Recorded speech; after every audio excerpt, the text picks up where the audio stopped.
Mbappe Realdan ketadimi? Madridda katta janjal boshlandi. Assalomu alaykum. Secret X kanali obunachilari. Futbol olamida ba'zi xabarlar bor. Ular oddiy mish-mish emas. Ular butun Yevropani larzaga soladigan darajadagi voqealar bo'ladi. Va hozir aynan shunday shov-shuvli xabar tarqalmoqda. Kylian Mbappe dunyoning eng kuchli hujumchilaridan biri. Real Madridning asosiy super yulduzi. U klubni tark etishi mumkinligi haqidagi xabarlar internetni portlatdi. Nima bo'ldi? Insider François Gallardo tarqatgan ma'lumotlarga ko'ra, Mbappe Real ichidagi ayrim vaziyatlardan qattiq norozi. Ayniqsa, uning jamoadoshlari bilan munosabatlarida muammolar paydo bo'lgani aytilmoqda. Eng katta shov-shuv esa Mbappe va Vinicius Junior o'rtasidagi tushunmovchiliklar haqidagi xabarlar bo'ldi. Ikki super yulduz o'rtasida sovuqlik borligi aytilyapti. Bu esa Real muxlislarini jiddiy xavotirga solmoqda. Nega bu xabar bunchalik shov-shuvga sabab bo'ldi?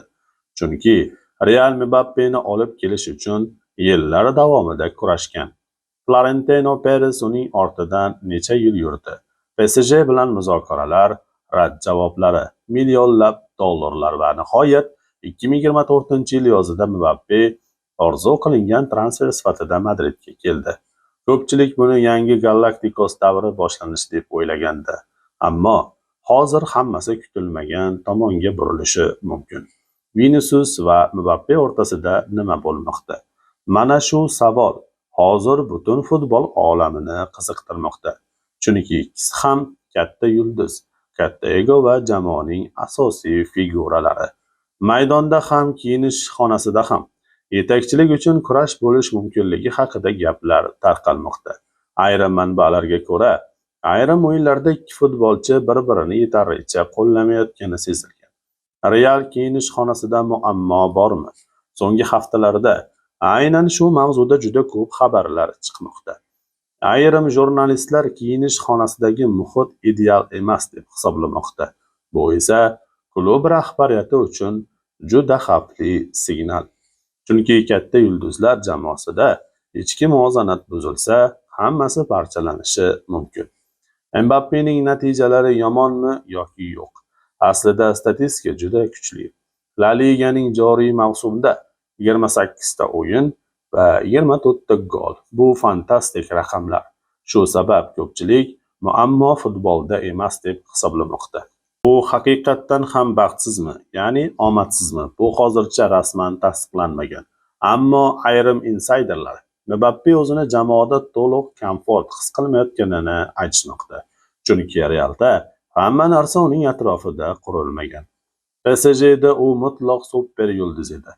Ammo Madridda Vinicius, Bellingham, Rodrigo, Valverde kabi katta nomlar ham bor. Bu esa rollar to'qnashuviga sabab bo'lishi mumkin. Florentino Perez nima qiladi?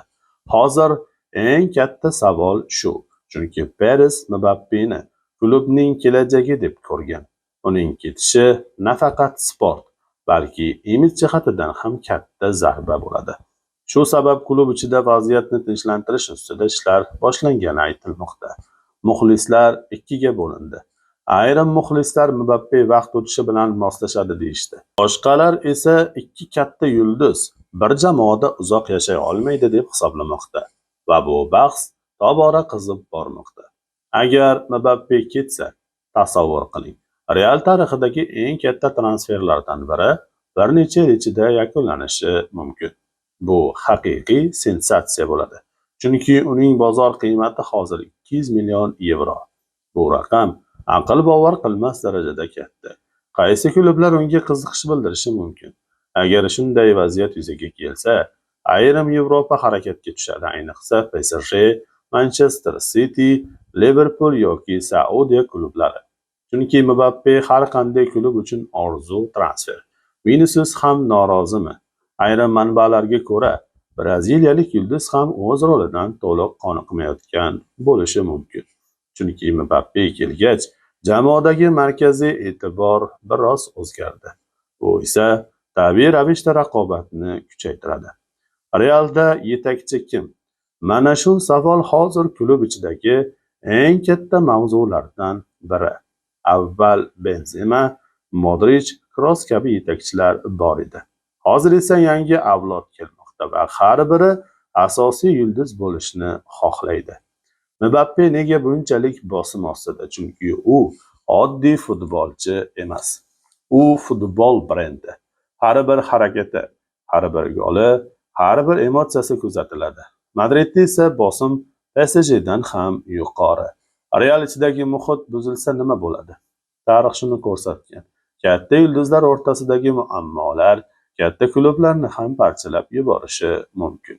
Va hozir muxlislar aynan shu ssenariydan qo'rqmoqda. Bu faqat mish-mishmi? Hozircha rasmiy tasdiq yo'q, lekin futbolda tutun bo'lsa olov ham bo'ladi. Shu sabab bu xabarlar bejiz tarqalayotgani yo'q.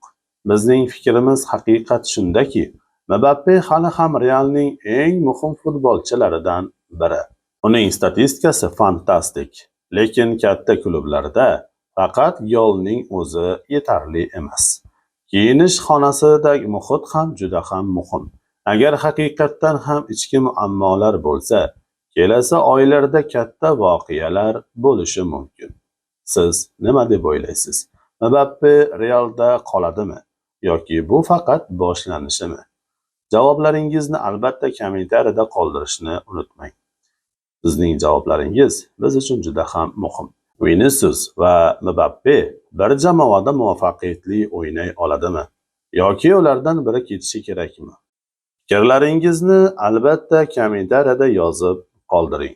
Biz har bir izohni o'qiymiz va sizlarga javob berishga harakat qilamiz.